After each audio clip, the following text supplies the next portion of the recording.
Silaka Sabtu kati lan kabeh kawula ning Kabupaten Pahang gelar sepapan ojo lumarap ning pendopo ing Kabupaten Pahang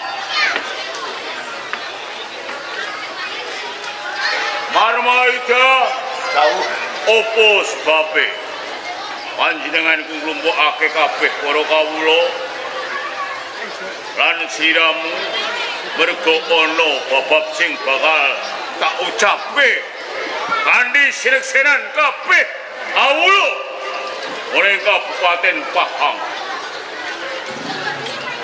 nanging kepareng aku bakal ngrajani kelawan siramu Armayuda kang nalika semana siramu tak utus kang supaya ngraja niti marang para kawula ning Kabupaten Pahang wiwit saka pucaking harga lumerek ning Karang Pradesan nganti lumpuhing sajroning kutha Goro piye saur kukirane kabeh kawula ning Kabupaten Pahang kepareng ingkang dimatur lepat nuwun pangapunten dalem salebetipun nindaken kewajiban nderek mranata lan negari wonten ing Pahang. Kalenggan menika kawula dalem sampun sakit saeka kapti manunggal. Setunggal namung nyembuyung lekas dalem njejekaken negari Pahang. Mila mahanani tentreming praja ing Pahang kalenggan menika saged kawestanan mubramu kulir pindhanipun alap hormat murah sandang papan sarta pangan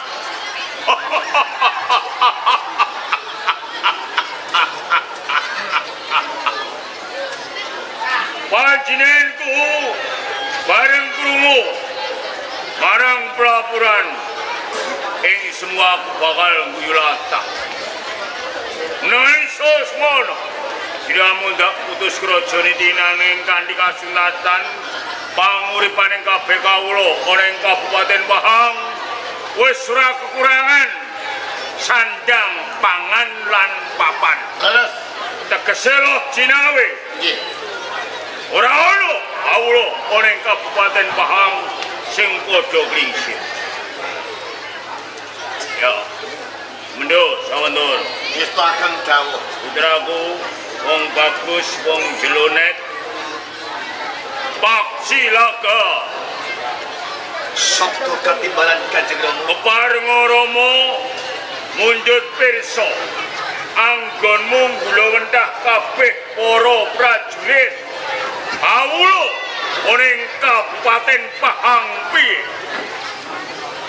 kepareng matur Kanjeng Rama buk menawi ing mangkinipun wonten kitalipun rembug kula nyuwun gunging samudra paksa jejibane ingin dipun sampaikan pundak kiwa dalah tengen kasunyatanipun titi wedal menika boten wonten ingkang liru magangan enggal titi wedal menika sampun cukat saha terginas anggenipun nembat patang sainggil tulung lepasin palastro titi wedal menika boten wonten ingkang kujiwa benjang kapan anggenipun panjenengan ngangkat pinusuda magane enggal pinungo dados prajurit wonten ing Pahang Kanjeng Rama.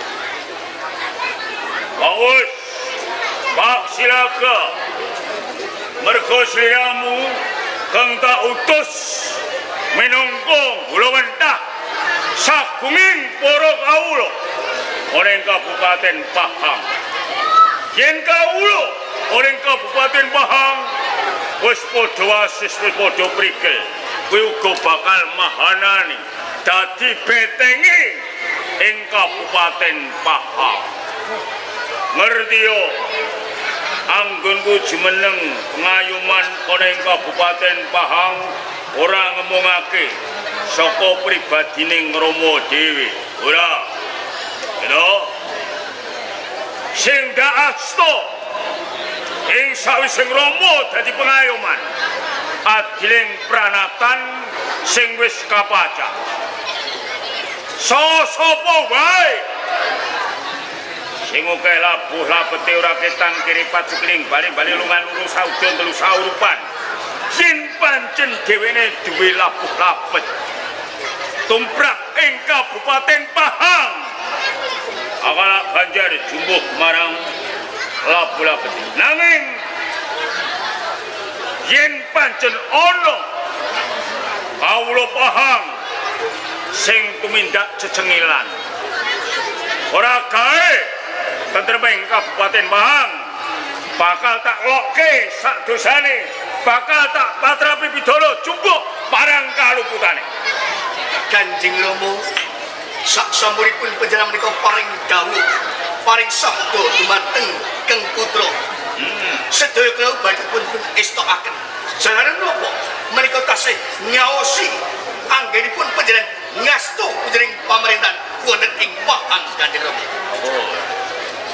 Pak Silaga lan sliramu Mamang Yuda apa sebabe aku nglumpukake marang kabeh kawula ana ing Kabupaten Pahang sebab aku bakal caos pirsa marang para kawula ana ing Kabupaten Pahang lan sliram kabeh Senopati Bram bakal tak caosi pirsa. Lajeng perkawis menapa? Aku ngerti ing Kraton Majapahit kalenggan iki ana awongan kang jengen Bekal Modo.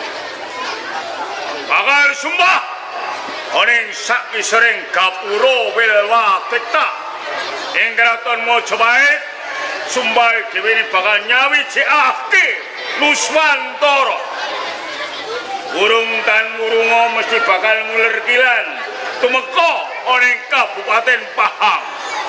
Mula Pak Silaga lan sliramu Mamang Yuda saka karepku aku bakal ngelar jajan ana ing Kraton Majapahit supaya Majapahit nunggul ana ing Kabupaten Pahang. Saka pinemumu piye? Kanjeng menawi teta kados mekaten ngendika panjenengan mbok pilih wonten satunggalipun manungsa ingkang nami Bekal Modo badhe ngawontenaken sumpah wonten ing sak ngandhapipun gapura Wilwatikta negari Majapahit menika teges panjenengan badhe ngelar jajan tutel krana sumpah lan prastyanipun Bekal Modo kepengin nyawijaken bumi Nuswantara wiwit saking Sabang ing Mati mau menawi kula saged mestani menawi kelampah Bekal Modo menika sumpah tartamtu kegayuhan panjenengan cabar wigar kelampah gagal wigar bener Milo manut amanggih kula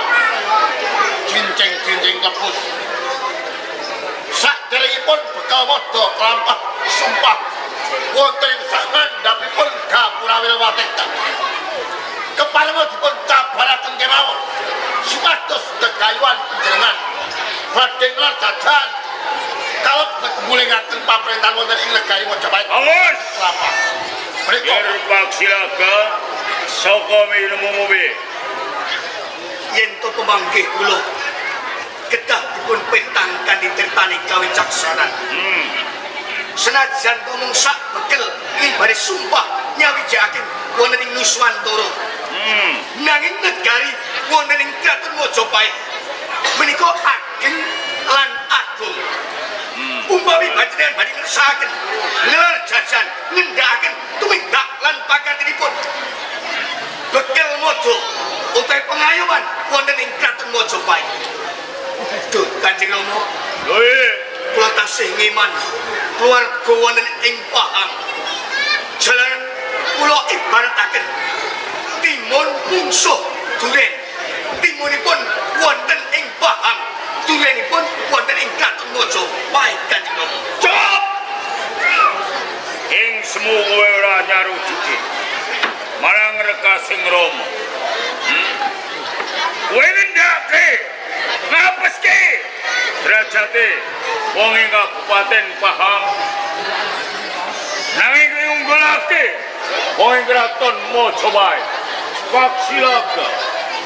Sing tak karepake dudu kuwi. Kowe nyarujuki marang kegabarepaning Rama. Aja nganti nyandulani. Nanging Kanjeng Rama, Ayo, menapa panjenengan menika mboten kenutan? Ingkang rikala semanten Bruboe Mojopahit dipun astu kula gemetke Jaya Negara. Menika saking tumindak lan pakatipun prajurit-prajurit Dharma Putra. Nanging titi wedal menika manunggaling prajurit Dharma Putra lan Bayangkara. Menika mingguhi agunging negara wonten ing Kraton Mojopahit Kanjeng Rama. Paksilaga.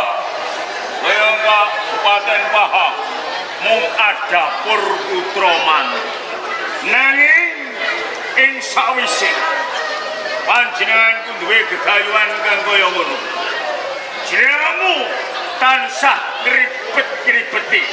Ora nyarujuki marang kabeh kekarepe Rama. Aku ngerti yen kowe ora sarujuk marang kabeh kekarepan. Mula paksilaga kerga sliramu kowe nyandulani saka tembunging Rama. Ing wektu dina iki aku sepet nyawang sliramu kowe minggato Pahang.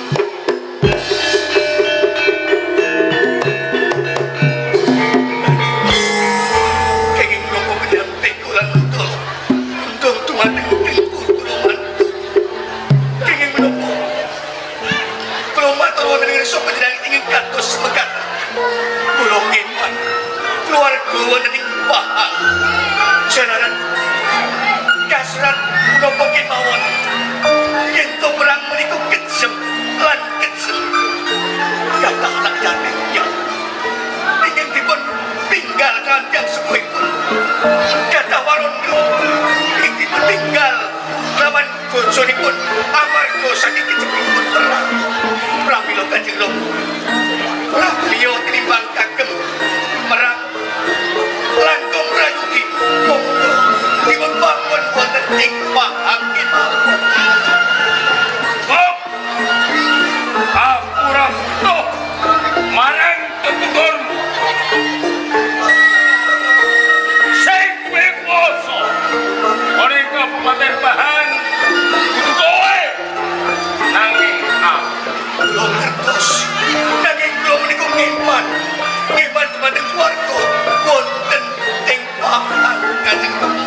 Monggo paksilaga jebul kowe wong cilik ora lahir kanthi sing pati. Anggulmu ana ing praja ing Kabupaten Pahang. Kabeh tembungmu tansah jekal-jekal marang kekarepan. Mula paksilaga tembungmu kang mungkasan rungokke. Ora ono bumi sapecah kanggo kowe paksilaga. Kowe kudu minggat ana ing Kabupaten Pahang. Minggat kowe.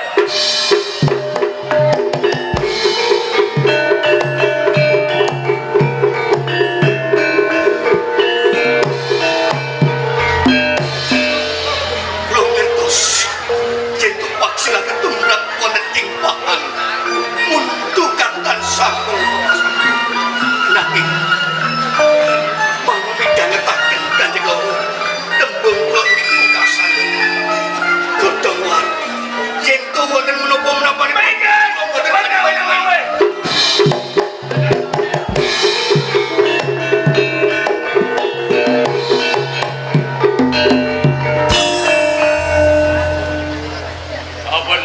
aku duwe kekarepan maksilaga mung tansah jegal marang kekarepan.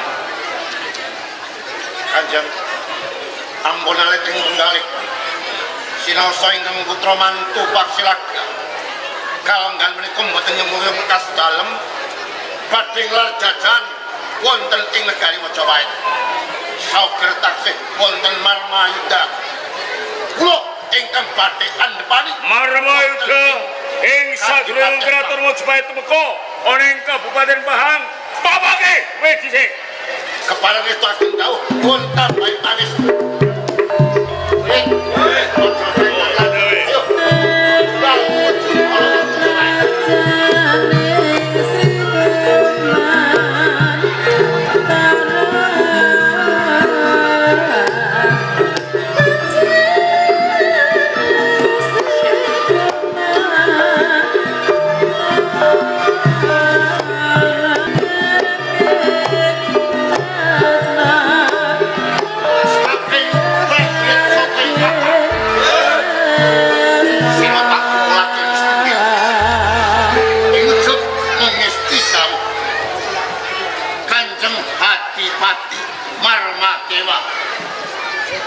Dining wosing remuk kowe petapke mbok mlawa ras ing pangrungon yen to gegayuaning Kanjeng Adipati Marmadewa kepengin nggelar jajan mula saka ayo bebarengan padha nyenguyung merga lamun ing besuke ana kamardikaning Pahang kowe lan kowe kabeh padha melu ngrasakake upama sih ana peranganing prajurit kang durung ngerti isih ana prajurit kang isih kacici aku njaluk sumpah antasapamu ayo tolong gilik rungkepono bumi Pahang kanggo kamardikan kula saka kowe mumpung durung kadisian wong saka ing negara Majapahit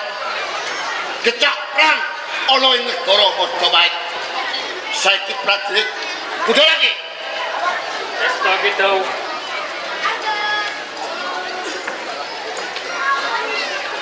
Ora dam-damo Joko Esti Sanjata lumaksana magita kita Danyo